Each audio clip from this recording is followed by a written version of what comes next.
जिला कांग्रेस कमेटी के महासचिव अनवर साजिद खान के अनुसार सभी विधानसभा क्षेत्रों में पार्टी ने प्रभारी नियुक्त किए हैं। खान को धूधू विधानसभा क्षेत्र का प्रभारी लगाया गया है। उन्होंने बताया कि पार्टी को मजबूत करने के लिए बैठक ली गई है। जिला महासचिव ने प्रदेश में कानून व्यवस्था खराब होने के आरोप भी लगाए। साथ ही कहा कि पुलिस साइबर ठगी पर कार्रवाई की आड़ में निर्दोष लोगों को पकड़कर मारपीट करती है। इसके अलावा विकास की गति सुस्त हो गई है। प्रदेश कांग्रेस कमेटी ने जिस तरह से राजस्थान की 200 विधानसभा क्षेत्रों में प्रभारी लगाए हैं, आपको भी दो विधानसभा का प्रभारी लगा है। कांग्रेस को मजबूत करने के लिए कांग्रेस पार्टी को क्या आवश्यकता पड़ी और क्या रणनीति है, और कितना आप वहां जाकर मीटिंग करके कितना कांग्रेस को एकजुट किया है, कितना काम किया है, क्या कहना चाहिए? देखिए, सबसे पहले तो मैं अपने नेताओं का, आदरणीय भंवर जितेंद्र सिंह जी का, गोविंद सिंह डोटासरा जी का, टीकाराम जूली जी का, अपने जिलाध्यक्ष योगेश मिश्रा जी का, अपने उन नेताओं का शुक्रगुजार हूँ और उनका बहुत बहुत आभारी हूँ कि उन्होंने मुझ जैसे छोटे कार्यकर्ता को इतनी बड़ी जिम्मेदारी दी, मुझे इस लायक समझा कि मैं राजस्थान में, विदेश में जाकर दूसरी जगह काम करूँ, कांग्रेस संगठन को मजबूत करूँ। कांग्रेस संगठन को इसलिए मजबूत करने की आज बहुत जरूरत है। देश के हालात इतने खराब कर दिए, भारतीय जनता पार्टी ने इस तरह समाज में जहर फैला रही है, इस तरह की अराजकता का माहौल बनाया हुआ है, धार्मिक उन्माद फैला रही है। तो कांग्रेस पार्टी ही एक ऐसा संगठन है जो देश के संविधान को, धर्मनिरपेक्षता को, सबको साथ लेकर चलता है।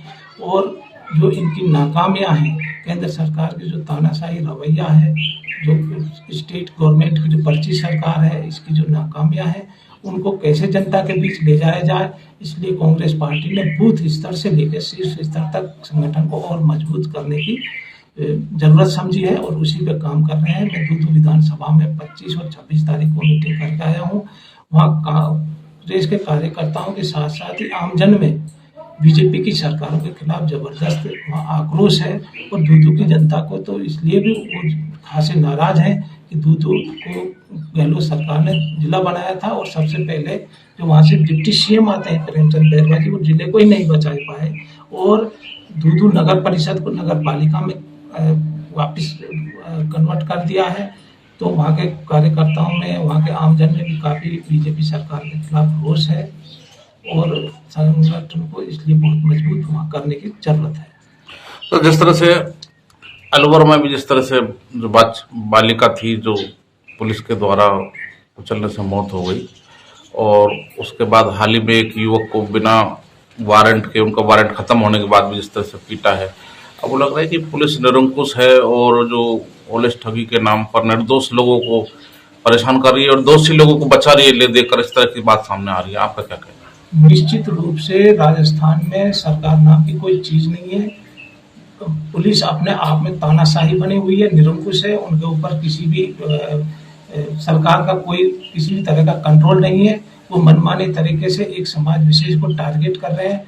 ओलेक्स के नाम पर निश्चित ही जो अपराधी हैं उनको कोई बचाना नहीं चाहता, उनको सजा मिलनी चाहिए, लेकिन ओलेक्स जैसी ठगी के नाम पर निर्दोष लोगों को के ऊपर अत्याचार कर रही है, उनको ठग रही है। अभी रामगढ़ में कितनी इन्होंने घृणित उसको घटना को अंजाम दिया था, एक मासूम बच्ची को पैरों की तरह कुचल कर मार दिया था।